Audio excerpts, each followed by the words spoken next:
Hey, good day everybody and welcome. Steve from OpenBOM here, and I'm excited to bring you the September 2021 release of OpenBOM for Desktop CAD. What's really exciting about this release is we are bringing the OpenBOM storage option, which we released last month to provide OpenBOM file storage for you. We are bringing that to our CAD integrations. So here in this example, I'm going to use Solidworks, and we're all familiar with, choosing Google Drive and the other storage options that are available. But there's a new choice here, OpenBOM storage. And when I select that, I'll see over here exactly how much storage I have left.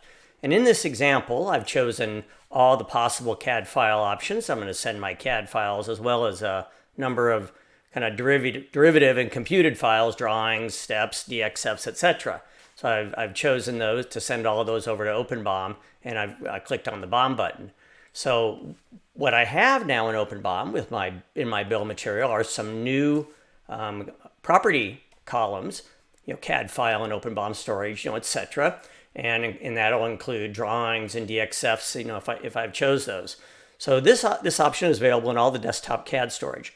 What's really awesome about this is that this feature of storing files in OpenBOM storage enables a fantastic ability in OpenBOM, and that is the ability to create a new revision, and we will automatically create revisions of those files for you in your storage area. So here I'm going to go ahead and create a Rev A of my BOM, and what we did in the background was create Rev A's of all of those linked files. So what that means is that I can now return back to SolidWorks, maybe make a change to, let's say, the spline count in this particular in this shaft. Go back to my assembly, create a new bill of material, and as long as I'm storing those updates in OpenBOM storage, I will come back over here, create a Rev B,